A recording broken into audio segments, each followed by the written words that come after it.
Seriously ഒരു അന്വേഷണാത്മക പരിപാടി നിങ്ങൾ ചെയ്തു നോക്കൂ. നമ്മുടെ സ്കൂളുകളിലും കോളേജുകളിലും നിങ്ങൾ പ്രതീക്ഷിക്കുന്നതിനപ്പുറം ഭീകരമാണ് അവസ്ഥ. ഞാൻ കഴിഞ്ഞ ദിവസം ഒരു IPS ഓഫീസറുമായിട്ട് ഞാൻ ഈ വിഷയം സംസാരിച്ചിട്ടുണ്ടായിരുന്നു. അദ്ദേഹമൊക്കെ പറയുന്ന കാര്യങ്ങൾ കാരണം അതായത് പോലീസിനെ പോലും കൂച്ചുവലം കിട്ടിയൊക്കെയാണ് പല കാര്യങ്ങളിലും. ഞാനൊരു ബെസ്റ്റ് ഉദാഹരണം പറയട്ടെ. നമ്മുടെ ഈ അടുത്തിടെ ഒരു വീഡിയോ പുറത്തു വന്നായിരുന്നു. ഒരു കുട്ടി അധ്യാപകനെ വെട്ടുവെന്നോ പൂളുവെന്നോ ഇല്ലേ, കണ്ടില്ലായിരുന്ന ആ വീഡിയോ പുറത്തു വന്നതിന് ശേഷം വിദ്യാഭ്യാസ മന്ത്രി എന്തോ പറഞ്ഞെന്നറിയാമോ? അത് പുറത്തു വിട്ട അധ്യാപകനെതിരെയാണ് പറഞ്ഞത് ഇല്ലേ. അവനത് ഞാൻ ക്ലാസ് അവനത് തമാശയായിട്ട് പറഞ്ഞായിട്ട് നിങ്ങൾക്ക് തോന്നുന്നുണ്ടോ? ഒരു അധ്യാപകനെ കൊല്ലുമെന്നും വെട്ടുമെന്നും ഒക്കെ ആധികാരികമായിട്ട് തന്നെയാണ് പറഞ്ഞിരിക്കുന്നത്. അപ്പൊ ഇത് പറയുമ്പോൾ നടപടി എടുക്കേണ്ടത് ആരാണ്? സ്കൂളുകളിൽ നടപടി എടുക്കണം. ഇന്ന് നമ്മുടെ കൊച്ചിയിലെ പ്രമുഖ സ്കൂളുകൾ ഉൾപ്പെടെ എല്ലാ ക്രൈമും മറച്ചു വയ്ക്കുക. ആ സ്കൂളിന്റെ ഡിഗ്നിറ്റി പോകാതിരിക്കാൻ വേണ്ടിയിട്ട് ഇവർ ഈ ക്രൈമുകളൊക്കെ മറച്ചു വയ്ക്കുക. അതുകൊണ്ട് ഈ നമ്മൾ ഉദ്ദേശിക്കുന്നതിൽ അപ്പുറമാണ് കാര്യങ്ങൾ പോയിക്കൊണ്ടിരിക്കുന്നത്. ഈ നമ്മൾ ചില സോംബി സിനിമകളൊക്കെ കണ്ടിട്ടില്ലേ? അങ്ങോട്ടും ഇങ്ങോട്ടും ആൾക്കാരെ കടിച്ചു കീറി തിന്നുന്ന രീതിയിൽ പതിയെ പതിയെ ഓരോ സ്കൂളുകളുടെ അവസ്ഥ ഇങ്ങനെയാണ് പോയിക്കൊണ്ടിരിക്കുന്നത്. ലഹരി മാഫിയകൾ അതിഭീകരമായിട്ട് നമ്മളെ ഇവിടത്തേക്ക് വരിക. പണ്ട് നമ്മൾ ഈ കൂട്ടുകുടുംബം പറയുമായിരുന്നു, പിന്നീട് അത് അണുകുടുംബം എന്ന് പറഞ്ഞു. ഈ അണുകുടുംബവും കൂട്ടുകുടുംബവും ഒക്കെ പോയിട്ട് ഇന്ന് അണു എന്ന് പറയുന്ന അവസ്ഥയിലേക്ക് മാറി. കാര്യം ഒരു വ്യക്തിയെ സംബന്ധിച്ച്, പുതിയൊരു തലമുറയെ സംബന്ധിച്ച് ആരോടും കമ്മിറ്റ്മെന്റ് ഇല്ല, ആരോടും ഇല്ല. നമ്മളെയൊക്കെ സംബന്ധിച്ച് നമുക്ക് സുഹൃത്തുക്കളോട് സ്നേഹം ഉണ്ടായിരുന്നു, അത്യാവശ്യം നമ്മളെ നാട്ടിലെ ചിലരോട് സ്നേഹം ഉണ്ടായിരുന്നു, ചിലരോടെങ്കിലും കുടുംബത്തോട് സ്നേഹം ഉണ്ടായിരുന്നു. പക്ഷെ ഇന്നത്തെ തലമുറ അങ്ങനെ അത് കാര്യം ഈ മൂല്യങ്ങളെല്ലാം കട്ട് ചെയ്തുകൊണ്ടിരിക്കുകയാണ് ഇവിടെ. അപ്പൊ ഇത് പറഞ്ഞു കൊടുക്കണമെങ്കിൽ അധ്യാപകരെ ബോധവൽക്കരിക്കണം. ഇനി അധ്യാപകരെന്തുകൊണ്ടാ പേടിക്കുന്നറിയോ? ഇവിടുത്തെ ബാലാവകാശ കമ്മീഷനും നമ്മുടെ ചൈൽഡ് വെൽഫെയർ കമ്മിറ്റിയും ഇതെല്ലാം അൾട്ടിമേറ്റ്ലി ചെയ്തുകൊണ്ടിരിക്കുന്നത് കുട്ടികളുടെ സംരക്ഷണം എന്ന് പറഞ്ഞിട്ട് നല്ല ഒരു വിഭാഗം അധ്യാപകരെ വാമൂടി കിട്ടിക്കഴിഞ്ഞു. ഇവർ ഏറ്റവും കൂടുതൽ സമയം ചെലവഴിക്കുന്ന സ്കൂളുകളിലല്ലേ. ഈ സ്കൂളുകളിലാണ് ഇന്ന് ക്രൈം ഏറ്റവും കൂടുതൽ നടക്കുന്നത്. നന്നാകാൻ വേണ്ടിയിട്ട് നമ്മൾ കൊണ്ടുവിടുന്ന ഒരു വിദ്യാലയത്തിൽ നിന്നും ഈ കുട്ടി പുറത്തിറങ്ങുന്നത് ഏറ്റവും മോശമായിട്ട് മാറുന്ന അവസ്ഥയിലൂടെ ഇന്ന് നമ്മൾ ഈ പറഞ്ഞ കേരളത്തിലൊക്കെ ടോപ്പ് സ്കൂളുകൾ, കൊച്ചിയിലൊക്കെ ഞാൻ ഇവരെ പേര് പറഞ്ഞിട്ട് ഇനിയല്ല മറ്റേ ഇത് നമുക്കെതിരെ തെളിവുണ്ടോ എന്ന് ചോദിച്ചുകൊണ്ട് വരും. പലരും പറയാൻ പഠിക്കും. അവിടെ പഠിക്കുന്ന കുട്ടികൾ ഉണ്ടാക്കുന്ന പ്രശ്നങ്ങളും അവിടെ നടക്കുന്ന ഇപ്പൊ ഗർഭനിരോധന ഉറകൾ ഇന്ന് കൊച്ചിയിലെ 10ാം ക്ലാസ്സിന് താഴെയുള്ള സ്കൂളുകളിൽ നിന്നാണ് ഏറ്റവും കൂടുതൽ കണ്ടെടുക്കുന്നതെന്ന് പറഞ്ഞാൽ ഇന്നലെ വേറൊരു റിപ്പോർട്ട് ഞാൻ കേട്ടത് ടീനേജ് കുട്ടികളിൽ എയ്ഡ്സ് രോഗം ഭീകരമായിട്ട് പടരുന്നു എന്നുള്ളത്.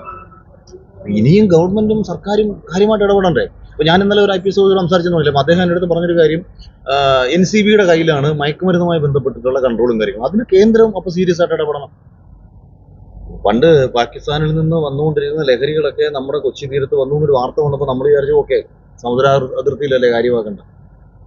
അപ്പം ഗുജറാത്തിൽ വന്ന് കാര്യമാക്കണ്ട. നമ്മൾ ഗുജറാത്തിലോ ഉത്തർപ്രദേശിലോ എവിടെ വന്നോട്ടെ, ആരോ ഭരിച്ചോട്ടെ, പ്രശ്നമില്ല. പക്ഷെ നമുക്കൊരു പ്രശ്നമായി മാറുന്ന സാഹചര്യത്തിലെങ്കിലും നമ്മൾ ഇതിനെ ഗൗരവകരമായിട്ട് കാണും. അതുകൊണ്ട് ഞാൻ പറഞ്ഞത് മൊബൈലും പൊക്കിയെടുത്ത് ഞങ്ങളുടെ പുറകെ നടക്കാതെ ഓരോ സ്കൂളിലും കോളേജുകളിലും പോയി നിങ്ങൾക്ക് കിട്ടുമെന്നേ, സിംപിളി കിട്ടും. ഇതിന് എന്തായാലും നിങ്ങളുടെ നിത്യജീവനവും തൊഴിലും ഒക്കെ ആയിട്ട് നിങ്ങൾ ഇതൊക്കെ തന്നെ കണ്ടേക്കുന്ന സ്ഥിതിക്ക് ഇതോടൊക്കെയും സൈഡിൽ കൂടെ ചെയ്തു നോക്കണം. ആരെങ്കിലും ഗുണം ഉണ്ടാവും അവിടെ, മറ്റേത് ആർക്കും ഗുണമുള്ള കാര്യമൊന്നും അല്ലത്. നിങ്ങൾക്ക് എന്തെങ്കിലും ചിലറായിട്ട് ഒന്നും ഉണ്ടാവില്ല. വേറെന്താണ് അതിനൊക്കെ ഒരു ഭാഗമായിട്ടാണ് എമ്പുരാന്റെ ലൂസിഫറിലും അങ്ങനെയുള്ള ഒരു ഡയലോഗുകൾ സിനിമ ഡയലോഗുകളായിട്ട് നിൽക്കുകയും ഈ മയക്കുമരുന്നും മറ്റുമൊക്കെ ഒരു സമയത്ത് സിനിമാക്കാരെ കയ്യുന്നല്ലായിരുന്നു ഏറ്റവും കൂടുതൽ കണ്ടുപിടിച്ചോണ്ട്.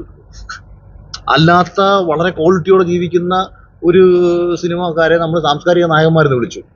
മമ്മൂക്കയും ലാലേട്ടനും സുരേഷേട്ടനും ഉൾപ്പെടുന്ന ഒരു പഴയ തലമുറ സിനിമയിൽ സാംസ്കാരിക നായകന്മാരായിട്ട് വരുമ്പോൾ 2010 ശേഷം നമ്മൾ കണ്ടിട്ടുള്ളത് കഞ്ചാവിനും മയക്കുമരുന്നിനും അടിമപ്പെട്ട ഒരു വിഭാഗം സിനിമാക്കാരെയാണ്. സിനിമയിലും ഇത് സജീവമാണ്. എനിക്കും പേഴ്സണലി അറിയാവുന്ന ആൾക്കാരൊക്കെ വളരെ സജീവമായിട്ട് ഇതൊക്കെ ഉപയോഗിക്കുന്നുണ്ട്. പിന്നെ അവരാരും നാട്ടിലിറങ്ങി അക്രമം കാണിക്കാത്തതുകൊണ്ട് അവനവൻ്റെ ശരീരം പോകുന്നുള്ളൂ എന്ന് കരുതിയിട്ട് നമ്മളതിനെ അത് കളയാം. ഇപ്പം ഒരാൾ സിഗരറ്റ് വലിക്കുന്നു, മദ്യപിക്കുന്നു, അതിപ്പോൾ നാട്ടിലിറങ്ങി അക്രമം കാണിക്കാത്തിടത്തോളം കാലം, ഗവൺമെന്റ് ഇത് വിൽക്കുന്നിടത്തോളം കാലം അവനവൻ്റെ ശരീരം അല്ലെങ്കിൽ അവനവൻ്റെ കുടുംബം ഇത് മറ്റ് സമൂഹത്തിനും കുടുംബത്തിനും ഭീകരമായിട്ട് മാറുകയാണ്. അവിടാണ് ഈ പ്രശ്നം വരുന്നത്. ഇപ്പോൾ ഒരുത്തൻ കഞ്ചാവ് ഓടിച്ച് വണ്ടി ഓടിച്ച് പോകുമ്പോൾ ഞാൻ എപ്പോഴും പറയുന്ന ഒരു കാര്യമാണ്, ബൈക്കിൽ അനാവശ്യ അഭ്യാസം കാണിച്ചിട്ട് പോകുമ്പോൾ അവൻ പോയി വണ്ടി ഇടിച്ച് മരിക്കുന്ന അല്ല പ്രശ്നം. ഏതോ ഒരു പാവം പിടിച്ചവൻ അന്നത്തെ അധ്വാനം കഴിഞ്ഞ് വൈകുന്നേരം ഇച്ചിരി മീനും പേടിച്ച് പാലും പേടിച്ച് വീട്ടിലേക്ക് ചെന്ന് കയറുമ്പോൾ അവൻ്റെ നടുമുറിക്ക് കൊണ്ടുപോയി ഇടിച്ച് അവനെ ആജീവനാന്തകാലം കിടത്തി കഴിയുമ്പോഴത്തേക്ക് വേറൊരു കുടുംബം കൂടി ഇല്ലാതായി. ഇതൊക്കെ ശ്രദ്ധിക്കണം. ഇതിപ്പം ആവശ്യത്തിന് അഹങ്കാരങ്ങളും കുത്തിക്കിഴപ്പുകളൊക്കെ എല്ലാവരുടെ കുട്ടിക്കാലത്തും കാണിച്ചിട്ടുണ്ട്. പക്ഷെ നമുക്കൊക്കെ ഒരു ലിമിറ്റ് ഉണ്ടായിരുന്നു. നമ്മൾ ചെയ്തുകൊണ്ടിരുന്ന ഓരോ കാര്യങ്ങൾക്കും നമ്മൾ തന്നെ ഒരു ലിമിറ്റ് വെച്ചിട്ടുണ്ടായിരുന്നു. ഇപ്പം മദ്യം, ഇപ്പം ചിലർ പറയുന്നത് കേട്ടു ഇവിടെ മയക്കുമരുന്ന് സുലഭമായിട്ട് ലഭിക്കുന്നത് കൊണ്ടാണ് കുട്ടികൾ ഉപയോഗിക്കുന്നതെന്ന്. ശരിയാണ്, സുലഭമായിട്ട് ലഭിക്കുന്ന സാഹചര്യമുണ്ട്. അത് ആര് തടയണം? ഗവൺമെന്റ് തടയണം. കുട്ടികൾ ഇത് ഉപയോഗിക്കുന്നതിൽ നിന്ന് ആര് തടയണം? കുട്ടികൾക്ക് ചെയ്യരുതെന്ന തോന്നൽ അവന്റെ ഉള്ളിലുണ്ടാവണം. മദ്യം നമ്മുടെ കാലത്ത് സുലഭമല്ലായിരുന്നു. അതിൽ നീ കൊച്ചുനാളിൽ തൊട്ട് അടിയുണ്ടായിരുന്നു. എനിക്കറിയത്തില്ല, നീ വളരെ കാര്യമായിട്ടൊക്കെ പറയുന്നതായിട്ട് ഞാൻ വിചാരിച്ചിട്ട് 10ാം ക്ലാസ് തൊട്ട് ചാരാടി തുടങ്ങിയത്.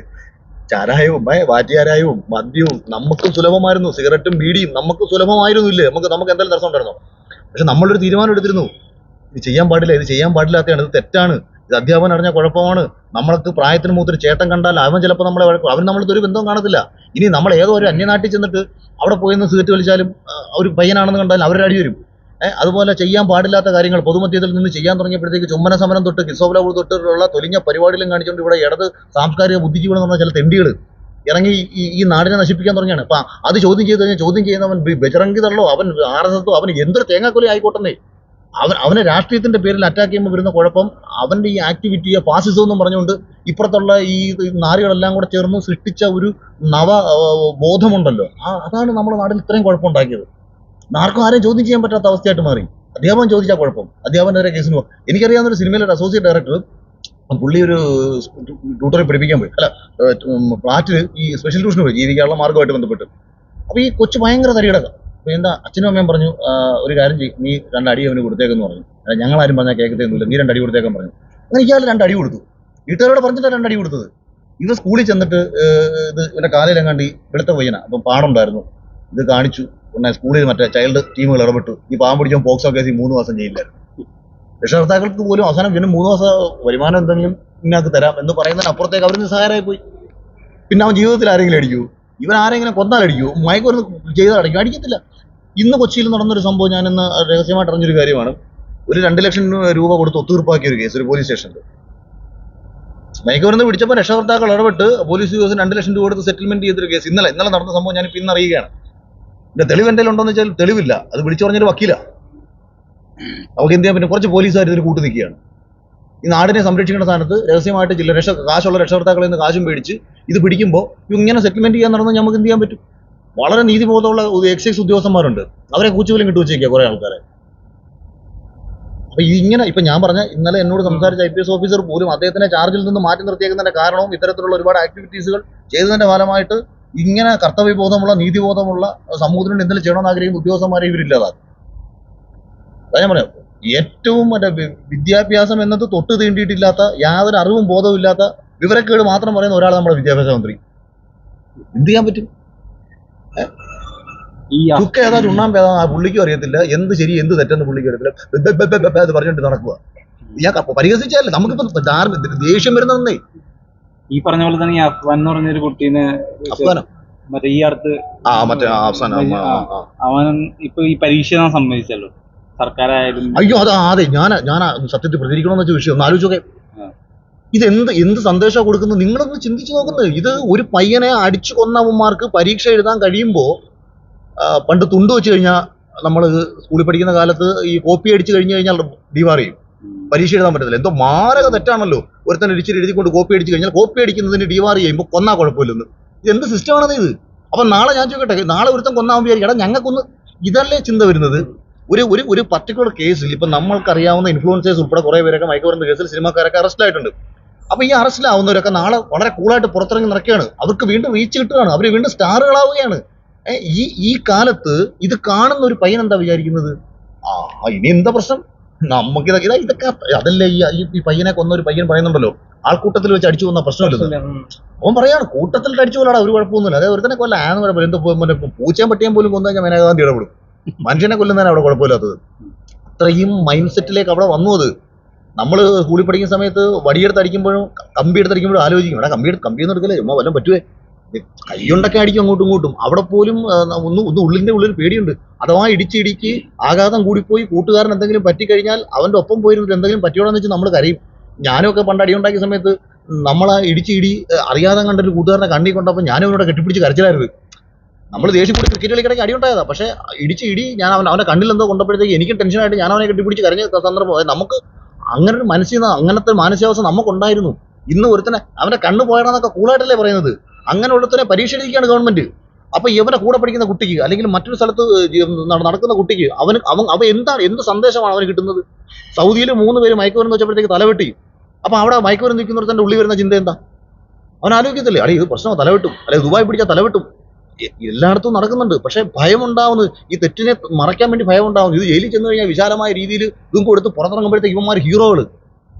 പിന്നെ ഇവനെയൊക്കെ പിന്നെ രാഷ്ട്രീയക്കാർ ദത്തെടുത്തിട്ട് രാഷ്ട്രീയ ഗുണ്ടകളാക്കി കൊണ്ടുകിടക്കുക പോറ്റുവാണ്. പിന്നെ ഇവിടെ എങ്ങനെയാണ് നമുക്ക് തടയാൻ പറ്റുക? ഇത് ഇപ്പൊ തന്നെ ഇന്നലെ രാവിലെ ഒരു വടിവാളുകൊണ്ട് കാറിൽ വെട്ടിയിട്ട് ഒരു ആള് നടന്നു കൊണ്ടായിരുന്നു, പട്ടാപ്പകല് തന്നെ. അപ്പൊ അതിനകത്ത് വരുന്ന കമന്റ്സ് ഒക്കെ ഇയാൾക്കെതിരെ കേസ് കൊടുക്കില്ലെന്ന് പറയുന്നത്. കാരണം ഇവിടുത്തെ നിയമവ്യവസ്ഥയോട് നമ്മുടെ നിയമം പരിഷ്കരിക്കണം, വിദ്യാഭ്യാസ സിസ്റ്റം പരിഷ്കരിക്കണം. വിദ്യാഭ്യാസ രീതിയൊക്കെ ഏത് കാലത്തുള്ളതാണ്? ഇപ്പോഴും പോയിട്ട് എനിക്ക് തോന്നുന്നത് ഇപ്പൊ ഞാൻ ഏതാണ്ട് 2003, 2004 വരെയൊക്കെ ഉള്ള സിസ്റ്റം തന്നെ അതിന്റെ ചെറിയ വകഭേദങ്ങളൊക്കെ ഇപ്പോഴും പഠിപ്പിക്കുന്നുള്ളൂ. ഈ കാലഘട്ടത്തിൽ എങ്ങനെ ജീവിക്കണമെന്നൊന്ന് പഠിപ്പിക്കൂ. കുട്ടികളെ പഠിപ്പിച്ചു കൊടുക്കേണ്ടത് ഈ കാലഘട്ടത്തിൽ എങ്ങനെ ജീവിക്കണം, നിങ്ങൾ ഈ ഇവിടെ നിന്ന് പുറത്തു അല്ലെങ്കിൽ ഒരാളോട് എങ്ങനെ നിങ്ങൾ പെരുമാറണം, ഇന്ന് നമ്മുടെ നാട്ടിൽ നടക്കുന്ന പ്രശ്നങ്ങൾ എന്തൊക്കെയാണ്. വിദ്യാഭ്യാസ സിസ്റ്റം അത് ഞാൻ പറഞ്ഞിട്ട് അതിന് ബോധമുള്ള കാഴ്ചപ്പാടുള്ളവനായിരിക്കണം വിദ്യാഭ്യാസ മന്ത്രി. ഞാനൊരു വിദ്യാഭ്യാസ മന്ത്രി എന്ന് കുറ്റം പറയുന്നത് എന്തെങ്കിലും തീരുമാനം എടുക്കണമെങ്കിൽ മേൽത്തളത്തിൽ നല്ല തീരുമാനം എടുക്കാൻ പറ്റും. ഏതെങ്കിലും സ്കൂളിന് തീരുമാനം എടുക്കാൻ പറ്റൂ, ഏതെങ്കിലും ഒരു ഉദ്യോഗസ്ഥന് ഒരു കളക്ടർക്ക് തീരുമാനം എടുക്കാൻ പറ്റൂ. അപ്പം അതിനാദ്യം ഇനി കളക്ടർ പറഞ്ഞു കൊടുത്തു കഴിഞ്ഞ് കഴിഞ്ഞാൽ ഇത് മനസ്സിലാവണ്ടേ? അല്ലെങ്കിൽ ഞാനതാ പറഞ്ഞു, ചുക്കേതായിട്ട് ഉണ്ണാമ്പേതാൻ തിരിച്ചറിയാനുള്ള ബോധം വേണ്ട. ഒരാളിപ്പം ഞാൻ നിങ്ങൾക്ക് ഒരു കാര്യം പറഞ്ഞു തരിക, അത് മനസ്സിലായെങ്കിലല്ലേ ശരി അത് കൊള്ളാവുന്നൊരു പരിപാടിയാണ്, നിങ്ങൾ അങ്ങനെ ചെയ്യണം കേട്ടോ, നമ്മൾ ആട് ഒന്നാവണം എന്ന് ചിന്തിക്കണമെങ്കിൽ അതിന് ബോധം വേണ്ടേ? കുട്ടികളെ കയ്യിൽ കുട്ടിക്കാലം തൊട്ടേ വടിയും എടുത്തു കൊടുത്ത് അക്രമവും കാണിച്ച് കുട്ടികളെ ക്രിമിനലാക്കി മാറ്റുന്ന പണി. എനിക്ക് പണ്ട് തൊട്ടേ ഈ സ്കൂൾ കാലഘട്ടത്തിലുള്ള രാഷ്ട്രീയത്തോടൊക്കെ പണ്ട് തൊട്ടേ വലിയ യോജിപ്പില്ലാത്ത ഒരാളാണ് ഞാൻ. കാര്യം തലച്ചോറുദിച്ചിട്ടില്ലാത്ത പ്രായത്തിൽ രാഷ്ട്രീയം എന്ന് പറയുന്ന വിഷം, വിപ്ലവം എന്ന് പറയുന്ന വിഷം കുത്തിവെച്ച് കൊടുത്ത് ഒരു കുഞ്ഞിനെ നശിപ്പിക്കുന്നതിന് പോലെ തന്നെയാണ് ഇതെല്ലാം. MDMA കാര്യം പറയുന്ന പോലെ തന്നെയാണ് ഇത്തരത്തിലുള്ള രാഷ്ട്രീയ വിഷയങ്ങളും. ഇതെല്ലാം സമമാണ്. കാരണം ഈ തലച്ചോറ് നശിച്ചു പോവാണ്, അവനറിയില്ല. ഇത് ആര് ചെയ്താലും കേട്ടോ, ഇത് SFI കാരൻ ചെയ്താലും, ഇത് RSS കാരൻ ചെയ്താലും, ഇത് കോൺഗ്രസ്സുകാരൻ ചെയ്താലും, ഇതല്ലാതെ എനിക്ക് പ്രത്യേകിച്ച് രാഷ്ട്രീയ വ്യത്യാസമൊന്നുമില്ല. ഇത് ഏത് ഒരു കാരണവശാലും തലച്ചോറ് ഉദിക്കാത്ത പ്രായത്തിൽ ഒരു തരം വിഷങ്ങളും സ്വയം ചിന്തിച്ച് ബോധ്യപ്പെടണം. ഇന്നതാണ് ശരി, ഇന്നതാണ് തെറ്റ് എന്ന് സ്വയം ബോധ്യപ്പെട്ട് വരുന്ന ഒരു കാലത്ത് വരെ മാത്രമേ ഇവർക്ക് ഇതൊക്കെ എത്താവൂ. ഇതെല്ലാം ഓരോ രീതിയിലും നമ്മളെ നശിപ്പിച്ചുകൊണ്ടിരിക്കുകയാണ്. പിന്നെ മറ്റേതൊക്കെ ഒരു സഹിക്കാമായിരുന്നു. ഇപ്പം ഈ മാർക്കോനെ പറ്റി ഭയങ്കരമായിട്ട് ആൾക്കാർ പറയുന്നത്, കാരണം ഇതില് ഈ പടങ്ങളിലൊക്കെ ഇങ്ങനത്തെ അക്രമങ്ങൾ ഗ്ലോറിഫൈ ചെയ്തുകൊണ്ട് സതയം സിനിമ കണ്ടിട്ടുണ്ടോ? സതയം അതില് 3 പെൺകുട്ടികളെ കൊല്ലുന്ന കഥാപാത്രമാണല്ലേ ലാലേട്ടൻ അഭിനയിച്ചേക്കുന്നത്. MT എന്ന് പറയുന്ന ആളുടെ സ്ക്രിപ്റ്റ് അല്ലേ അത്? ആ പടം കണ്ടിട്ട് ആരെങ്കിലും തട്ടിയ?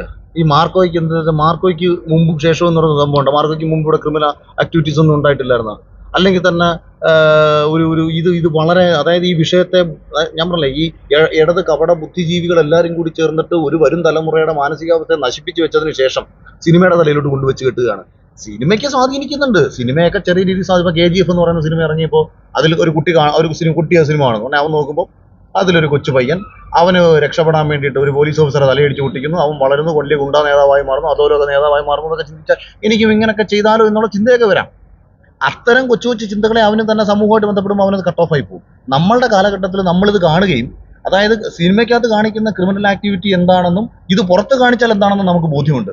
ഇന്നത്തെ തലമുറയ്ക്ക് അത്രയും ഇല്ലാത്തതുകൊണ്ട് ഇപ്പൊ തല്ലുമാല എന്ന് പറയുന്ന സിനിമ ഇറങ്ങിയ ശേഷം സ്കൂൾ തലത്തിൽ മൊത്തം അടിയായിരുന്നു. സംഭവം ശരിയാണ്, അത് യാഥാർത്ഥ്യമാണ്. അപ്പം ഇത് നടക്കും. മാർക്കോ സിനിമയിൽ മാർക്കോയിലെ വില്ലൻ വന്നിട്ട് കുറച്ച് ക്രൂരമായ ആക്ടിവിറ്റി കാണിക്കുന്നു എന്ന് പറഞ്ഞിട്ട് അത് കണ്ടിട്ട് എന്നാ പിന്നെ ഇങ്ങനെയൊക്കെ കാണിച്ചേക്കാന്നുണ്ടോ? ഇത് കാണിക്കാനുള്ള മാനസികാവസ്ഥയിലേക്ക് അവൻ എവിടെ എത്തുന്നു? എവിടുന്ന് അവന് ധൈര്യം കിട്ടുന്നു? നമ്മൾ അതിനെയല്ലേ കട്ട് ചെയ്യേണ്ടത്. ഒരു ആക്ടിവിറ്റി ഇപ്പം നമ്മളെപ്പോഴും പറയും, കുറ്റം ചെയ്യുന്നതിനെക്കാട്ടിയും ഭീകരമാണ് ചെയ്യാൻ പ്രേരിപ്പിക്കുന്നത്, അല്ലേ? അപ്പം പ്രേരിപ്പിക്കുന്ന ഘടകങ്ങൾ ഇതൊക്കെയാണ്. ആ പ്രേരിപ്പിക്കുന്ന ഘടകങ്ങളെ കട്ട് ചെയ്യുമ്പോൾ ഓട്ടോമാറ്റിക്കലി കുറ്റങ്ങൾ ഇല്ലാണ്ടാവും. മയക്കുമരുന്നല്ല, എന്തും നമ്മുടെ കൺമുന്നിൽ കൊണ്ടുവച്ച് കഴിഞ്ഞാൽ വേണ്ട എന്ന് നമ്മൾ തീരുമാനം എടുക്കാനുള്ള മാനസികാവസ്ഥയാണ് നമുക്ക് ഉണ്ടാവേണ്ടത്. ഞാൻ ഒരു സമയത്ത് എൻ്റെ കൂട്ടുകാരോടെല്ലാം ബാറിൽ പോകുമായിരുന്നു. അന്ന് എനിക്ക് മദ്യപിക്കാൻ താല്പര്യമില്ല, ഞാൻ കഴിക്കാറില്ല.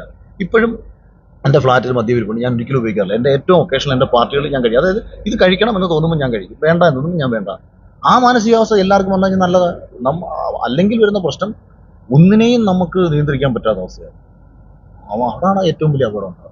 ഇപ്പൊ ഇന്നും ഈ കൊച്ചിയിൽ പരിസരങ്ങളിലൊക്കെ എപ്പോഴും MDMA കൊച്ചി മാത്രമല്ല, നമ്മുടെ നാട്ടിൻ പ്രദേശങ്ങളിൽ നമ്മളെ മൃദുൽ നായരില്ലേ, ഡയറക്ടർ മൃദുൽ എന്നെ ഒന്ന് വിളിച്ചായിരുന്നു. അപ്പൊ മൃദുൽ ഈ MDMA മയക്കുമരുന്നുമായി ബേസ് ചെയ്തുകൊണ്ട് അതിനെതിരെ സംസാരിക്കത്തക്ക, നാടിനെ ഒന്ന് ഉദ്ബോധിപ്പിക്കത്തക്ക, കുട്ടികളെ തെറ്റിൽ നിന്ന് പിന്തിരിപ്പിക്കത്തക്ക ഒരു സബ്ജക്റ്റ്, ഒരു സിനിമ ചെയ്യണമെന്നുള്ള പ്ലാനുമായിട്ട് മൃദുലുണ്ടായിരുന്നു. അപ്പം മൃദുൽ അതുമായിട്ട് ബന്ധപ്പെട്ട് സ്റ്റഡി നടത്തിയിട്ട് മൃദുൽ തന്നെ ഞെട്ടിയിരിക്കുകയാണ്. അപ്പം മൃദുലിൻ തന്നെ വിളിച്ച വിഷയം സംസാരിച്ചായിരുന്നു. ഒന്നൊരു ഡിസ്കഷൻ ഇരിക്കാൻ വേണ്ടിയിട്ട്. അപ്പം മൃദുല തന്നെ പറയുന്നത് മച്ചാനെ നമ്മൾ ചിന്തിക്കുന്നതിനെക്കാട്ടി അപകടമാണ്. കാരണം ഈ സിനിമയുമായി ബന്ധപ്പെട്ട് ലോക്കൽ ലെവലിൽ നടത്തിയ സ്റ്റഡികൾ പോലും നമ്മളെ ഭയപ്പെടുത്തുന്നതാണ്, പുറത്ത് പറയാൻ പറ്റാത്ത രീതിയിൽ ഭയപ്പെടുത്തുന്നതാണ്. അത് ചില കാര്യങ്ങൾ നമ്മൾ ഞെട്ടിപ്പോകും. ഇപ്പൊ എൻ്റെ അടുത്തൊരു പോലീസ് ഉദ്യോഗസ്ഥൻ പറഞ്ഞൊരു കഥ, മകനാൽ ഗർഭിണിയാക്കപ്പെടേണ്ടി വന്നൊരു അമ്മയുടെ കഥ. എന്ത് ചെയ്യാം, ഇതൊക്കെ കേട്ടിട്ട് ഉൾക്കൊള്ളാൻ പറ്റുന്ന കാര്യങ്ങളാണ്. ഇത് മതത്തെയും മറ്റു പല കാര്യങ്ങളെയും മറ്റ് ഇതിനെയും കാര്യങ്ങളെയൊക്കെ പേടിച്ചും ഒളിച്ചു വയ്ക്കാനല്ലേ പറ്റും. അങ്ങനെ പുറത്തറിയുന്നതല്ലേ നമ്മൾ അപകടാവസ്ഥയെന്ന് കാണുന്നുള്ളൂ. ഞാൻ എൻ്റെ ഉള്ളിൽ ഈ പലതും അറിഞ്ഞിട്ട് എക്സ്പ്രസ് ചെയ്യാൻ പറ്റാത്തതിൻ്റെ ഒരു വൈകാരിക ക്ഷോഭമൊക്കെയാണ് ഈ പ്രകടിപ്പിച്ചത്. അത് പ്രകടിപ്പിക്കുന്നത് ഭരണതലത്തിലിരിക്കുന്ന തരത്തല്ലേ പ്രകടിപ്പിക്കാൻ പറ്റൂ. ഇന്നലെ മാത്യു കുഴൽനാടൻ വിളിച്ചിട്ടുണ്ടായിരുന്നു. അദ്ദേഹം എൻ്റെ അടുത്ത് ഈ വിഷയത്തിൽ ചെയ്യാൻ പറ്റുന്ന കാര്യങ്ങളൊക്കെ നമുക്ക് എല്ലാവർക്കും കൂടെ ചേർന്ന് ചെയ്യാം എന്ന് അദ്ദേഹം പറഞ്ഞിട്ടുണ്ട്. അങ്ങനെ നീതിബോധമുള്ള നേതാക്കന്മാരും നമുക്കുണ്ടാവണം. വളരെ കുറച്ച് പേരെ പക്ഷേ ഇതുള്ളൂ. ഇതെല്ലാം ഈ വാർത്തക്ക് ഇതിപ്പോൾ നമുക്ക് ഒരാഴ്ച കഴിയുമ്പോഴത്തേക്ക് ഇത് കഴിയും. സോഷ്യൽ മീഡിയയുടെ അൽഗോരിതം ചേഞ്ച് ആവും, വേറൊരു വാർത്ത നമ്മളിലേക്ക് വരും, നിങ്ങളെല്ലാവരും അതിൻ്റെ പുറകെ പോകും. അങ്ങനെ പോകരുതെന്നാണ് ഞാൻ പറയുന്നത്. ഈ വിഷയത്തിൽ അങ്ങനെ പോകരുത്. ഇത് വളരെ ജാഗ്രതയോടെ കാണണം. ഇപ്പോൾ ഒരാഴ്ചത്തേക്ക് നമുക്ക് മയക്കുമരുന്ന് കച്ചവടം കാര്യങ്ങളൊന്നും ഉണ്ടാകത്തില്ല. ഇത് കഴിയുമ്പോഴത്തേക്ക് വീണ്ടും അവന്മാർ സജീവമാണ്. അപ്പം ഇതൊക്കെ ഇത് വളരെ വളരെ സൂക്ഷിക്കണം. ഇല്ലെന്നുണ്ടെങ്കിൽ നിന്നെയൊക്കെ റോട്ടിലിട്ട് ആരെങ്കിലും വെട്ടിക്കൊല്ലും, നമ്മളെ ഉൾപ്പെടെ. നിന്നെ നല്ലതാണ് നമ്മളെ ഉൾപ്പെടെ. ഇത് ഉപയോഗിക്കുന്ന കുറെ കുട്ടികളുണ്ടല്ലോ ഇപ്പൊ തന്നെ, അതുപോലെ അവരോടൊക്കെ കുട്ടികളാണ് ഏറ്റവും കൂടുതൽ. അവരോടൊക്കെ തന്നെ അതെ, ബോധമുള്ളവരോടല്ലേ ഉപദേശിച്ചിട്ട് കാര്യമുള്ളൂ. നമ്മളിപ്പോ ഉപയോഗിക്കുന്നവരോട് പറഞ്ഞിട്ട് കാര്യമില്ല. മറ്റുള്ള കുട്ടികളോട് പറയാനുള്ളത്, നമ്മളുടെ മുന്നിൽ നിങ്ങൾക്ക് വിശാലമായ ഒരു ലോകം നിങ്ങളുടെ മുമ്പിലുണ്ട്. ഇപ്പം ഇതിന്റെ പിന്നാലെ പോയി കഴിഞ്ഞാൽ നിങ്ങൾക്ക് താൽക്കാലികമായിട്ടുള്ള ഒരു സുഖം, വളരെ കുറച്ച് നിമിഷത്തേക്കുള്ള ഒരു സുഖവും സന്തോഷവും ഒക്കെ നിങ്ങൾക്ക് ലഭിച്ചേക്കാം. പക്ഷെ തകർന്നില്ലാതാകുന്നത് നിങ്ങളുടെ അച്ഛനും അമ്മയും നിങ്ങളുടെ ഭാവി. ഇത് എപ്പോഴും നിങ്ങളുടെ മനസ്സിലുണ്ടാവണം. കാരണം ഒരു വർഷം കൊണ്ട് ജീവിച്ച് തീർക്കാനുള്ളതല്ല നിങ്ങളുടെ ജീവിതം. ആ ചിന്ത നിങ്ങൾക്കുണ്ടാവണം. ഇതിനൊക്കെ നൽകുന്ന സുഖങ്ങൾ താൽക്കാലികവും, അപകടം ഇല്ല, ജീവിതം ഇല്ലാത്ത അവസ്ഥയാണ്. തിരിച്ചു വരാൻ വളരെ കുറച്ചു. ഇപ്പം എനിക്ക് തോന്നുന്നു നമ്മുടെ ഒരു ഇൻഫ്ലുവൻസർ, എനിക്ക് വിക്കിത്തഗ്, അവനതിനു മുമ്പ് വിഷയത്തിൽ വന്നത്. പക്ഷെ അവൻ ഇന്ന് പറയുന്നൊരു കാര്യം, ഇത് ചെയ്യരുതെന്നുള്ളതിൻ്റെ കാരണം അവന് പറയാം, എനിക്ക് അവനോട് സ്നേഹം തോന്നി. അവൻ ആ തെറ്റിൽ നിന്ന് അവനൊരിക്കലും ഒരു തെറ്റ് പറ്റി, എനിക്ക് ഇന്നത് പറ്റി, നിങ്ങളാരും അത് ചെയ്യരുത് എന്ന് പറഞ്ഞിറങ്ങുന്നിടത്താണ് അവർ ഇൻഫ്ലുവൻസർ ആവുന്നത്. അല്ലെങ്കിൽ അവരുടെ ഇൻഫ്ലുവൻസിങ് അപകടകരമാണ്. ഇപ്പോഴാണ് വിക്കിത്തഗിനെ പോലുള്ള ആൾക്കാർ ഇൻഫ്ലുവൻസേഴ്സ് ആവുന്നത്. അപ്പോഴവർ പറയണം ഇതിൻ്റെ അപകടങ്ങൾ. അവരെപ്പോൾ ഞാനിതിൻ്റെ ജീവിതത്തിൽ ഞാൻ കണ്ടിട്ട് കൂടിയില്ല. അപ്പോൾ എനിക്കിതിനെ ഉപയോഗിച്ച ഒരാളെ എനിക്കറിയത്തില്ല, ഇന്ന ആൾക്കാരൊക്കെ ചെയ്തിട്ടുണ്ടെന്ന് പറയുന്നതല്ലാതെ. പക്ഷേ ഉപയോഗിച്ചുള്ള ഒരുത്തൻ തന്നെ ഒന്ന് പറയണം ഇതിൻ്റെ അപകടത്തെക്കുറിച്ച്. അവരാണ് അപകടത്തെക്കുറിച്ച് പറഞ്ഞ് സമൂഹത്തിൽ മനസ്സിലാക്കുന്നത്. ഈയിടയ്ക്ക് തന്നെ സോഷ്യൽ മീഡിയയിൽ ഒരു ന്യൂസ് ആയിട്ട് വന്നിട്ടുണ്ടായിരുന്നു. ഒരു പൊളിറ്റിക്കൽ ആരുടെയോ മകൻ ഇതുപോലത്തെ ഒരു ഇതിൽ വന്നിട്ട് യു പ്രതിഭയുടെ മകൻ കഞ്ചാവ് കേസ് വന്നായിരുന്നു. മറ്റേ വിഷ്ണുപുരം ചന്ദ്രശേഖരന്റെ മോൻ അദ്ദേഹം വളരെ പക്വതയോട് കൂടിയിട്ടാണല്ലോ അതിനെ കൈകാര്യം ചെയ്തത്. ഞാൻ പറയില്ല, ഇപ്പം നമ്മളിപ്പം ഒരു പൊതുപ്രവർത്തനെ സംബന്ധിച്ചോ അല്ലെങ്കിൽ ഒരു സിനിമ ഇവർ തിരക്കുണ്ടെങ്കിൽ എല്ലാവർക്കും എല്ലാ കാര്യങ്ങളും ശ്രദ്ധിക്കാൻ പറ്റത്തില്ല. അതാ ഞാൻ പറയുന്നത്, സ്കൂളുകളിലാണ്, കുട്ടികൾക്കൊപ്പമാണ്. അപ്പൊ ആകെ ചെയ്യാൻ പറ്റുന്നത് ഈ തെറ്റിൽ നിന്ന് അവരെ പിന്തിരിപ്പിക്കുക, അവരെ കൂടുതൽ ശ്രദ്ധിക്കുക, രക്ഷകർത്താക്കൾ കുട്ടികളെ കൂടുതൽ ശ്രദ്ധിക്കുക, പെരുമാറ്റ വൈകല്യമുള്ള കുട്ടികളെ കൂടുതൽ ശ്രദ്ധിക്കുക. കാശ്, ഈ ചില കുട്ടികളുടെ കയ്യിൽ കാശുണ്ടല്ലോ, എവിടുന്ന് ഈ കാശ് വരുന്നു എന്നുള്ള കാര്യം രക്ഷകർത്താക്കളും അധ്യാപകരും അന്വേഷിക്കുക. ഒരു പയ്യൻ ഒരു ഫോൺ മേടിച്ചു എന്ന് പറയുമ്പോഴത്തേക്ക് ഞാൻ അവിടെ പോയി അത് ചെയ്ത് ഫോൺ മേടിച്ചു എന്ന് പറയാനല്ല നിൽക്കേണ്ടത്. നീ എങ്ങനെ വാങ്ങി, നിനക്ക് എവിടുന്ന് പൈസ കിട്ടി. കയ്യിൽ 500 രൂപയോ 1000 രൂപയൊക്കെ ഉള്ള ഓരോ കുട്ടികളെയും വാച്ച് ചെയ്യുക. ഓരോ സ്കൂളുകളിലും രഹസ്യമായ സ്ക്വാഡുകൾ ഉണ്ടാക്കുക. മികച്ച കുട്ടികളെ ഈ സ്ക്വാഡിന്റെ തലപ്പത്ത് വയ്ക്കുക. ഈ സ്ക്വാഡുമായിട്ട് എക്സൈസ് യൂണിറ്റുകൾ കണക്റ്റഡ് ആവുക. കൃത്യമായ ഇൻഫർമേഷൻ എക്സൈസിനും പോലീസിനും മാറ്റുക. എല്ലാ സ്കൂളുകളിലും ഇപ്പം സ്കൂളുകളിൽ കയറി ചെല്ലാൻ ഈ പ്രിൻസിപ്പൾമാർ സമ്മതിക്കത്തില്ല. അത് എൻ്റെ അടുത്തൊരു പോലീസ് ഉദ്യോഗസ്ഥൻ പറഞ്ഞതാ. ഒരു കോളേജിലും സ്കൂളിലും കയറി ചെന്ന് അന്വേഷിക്കാൻ ഈ സ്കൂളിൽ അധികൃതർ സമ്മതിക്കത്തില്ല. ആ സ്കൂളുകളിൽ തെറ്റ് നടക്കുന്നുണ്ടെന്നും അങ്ങനെ ഒരു ഉദ്യോഗസ്ഥൻ എൻ്റെ അടുത്ത് പറയുകയും, ഒരു കേരളത്തിൽ തന്നെ അറിയപ്പെടുന്ന ഒരു കോളേജിലെ 4 കുട്ടികളെ മയക്കുമരുന്ന് കേസിൽ പിടിച്ചിട്ട് ഈ പ്രിൻസിപ്പളെ മുഖത്ത് നോക്കിയിട്ട് ഇദ്ദേഹം ചീത്ത വിളിച്ചു. എന്നിട്ട് പറഞ്ഞു, നിന്നെ ഞാൻ പ്രിൻസിപ്പളെന്ന് വിളിക്കാൻ തോന്നില്ല, നിന്നെ എനിക്ക് ചീത്ത വിളിക്കാൻ തോന്നി. ഇങ്ങനെ തന്നെ അയാൾ പറഞ്ഞെന്നും പറഞ്ഞു. കാരണം കയറാൻ സമ്മതിച്ചില്ല. അപ്പം പറഞ്ഞു, ഞങ്ങളുടെ കുട്ടികൾ ആരും ഇങ്ങനെ ചെയ്തില്ല, ഞങ്ങളുടെ സ്കൂൾ ഇങ്ങനെയല്ല, വേറെ പല സ്കൂളുകൾ ഇങ്ങനെ ഉണ്ടാവും, അല്ലെ പല കോളേജിൽ ഇങ്ങനെ ഉണ്ടാവും, ഞങ്ങളുടെ കോളേജും സ്കൂളും ഒക്കെ എന്ന് പറയുന്നത് പുണ്യാത്മാക്കൾ മാത്രം പഠിക്കുന്ന കോളേജാണ് എന്ന് പറഞ്ഞ് കയറാൻ സമ്മതിക്കത്തില്ല. അതുകൊണ്ട് ഇനി അവനവൻ്റെ അഭിമാനം നോക്കാതെ, സ്കൂൾ മാനേജ്മെന്റിന് കാശുണ്ടാക്കാനുള്ള പരിപാടിയായിട്ട് കാണാതെ, പല മാനേജ്മെന്റുകൾക്ക് എങ്ങനെയെങ്കിലും കുട്ടികളുടെ ജീവിതം വിറ്റ് തന്ന് കാശുണ്ടാക്കണം എന്നുള്ള ചിന്തയിലേ ഉള്ളൂ. അല്ലാതെ ഏതവനായി ഈ മക്കളെ പഠിപ്പിച്ച് വലുതാക്കിയിട്ട് നാടിനെ ഉണ്ടാക്കുന്ന കോപ്പാണ്. യവനെല്ലാം കിട്ടുന്ന കാശും മേടിച്ചിട്ട് മാനേജ്മെന്റിനെ കെട്ടിപ്പൊക്കി അവിടെ പഠിപ്പിക്കാൻ വരുന്ന അധ്യാപകർക്ക് 8000-10000 ശമ്പളം കൊടുത്ത് അതുങ്ങളെയും ചവിട്ടി താഴ്ത്തി ഈ പറയുന്ന പല CBSE ICSE സ്കൂളുകളുടെ അവസ്ഥ ഞാൻ ഈ പറയുന്നത്. അല്ലാതെ നാടിനോടുള്ള പ്രബുദ്ധത കൊണ്ടാണോ? അവനവന്റെ സ്ഥാപനം ഉണ്ടാക്കി കെട്ടി പൊക്കണം, അതാണ് ലക്ഷ്യം. അല്ലാതെ ഒരു പ്രബുദ്ധതയല്ല. ചെബുക്കല്ലെത്തിച്ച് നാട്ടുകാരുടെ അടി കൊടുക്കണം. എൻ്റെ അടുത്തെങ്ങാനും ഏതെങ്കിലും മുനിസിപ്പൽ ഇങ്ങനെ പറഞ്ഞാൽ എൻ്റെ പിള്ളേരെ പഠിക്കുന്ന സ്കൂളാണെന്നുണ്ടെങ്കിൽ അവരെ ചെബുക്കല്ലെത്തിച്ച് അടി കൊടുത്തിട്ട് നാട്ടുകാരെ പിടിച്ചോണ്ട് നമ്മൾ അതിനകത്ത് കയറും. അതിനകത്തൊന്നും ഒരു മാറ്റമില്ല. അതിന്റെ പേരിൽ ഇനി തൂക്കി കൊന്നാലും നമ്മളങ്ങ് പൊട്ടെന്ന് വയ്ക്കും. അതുപോലെ നാട്ടുകാരെ അങ്ങോട്ട് ഇറങ്ങണം. അതൊക്കെ ഇപ്പം ഇത് നമ്മളിപ്പോഴും പറഞ്ഞത് നമ്മുടെ വീട്ടിൽ സംഭവിക്കുന്നതുകൊണ്ടല്ല, നാളെയിൽ നമ്മുടെ ഓരോരുത്തരെയും വീട്ടിലും സംഭവിക്കാം.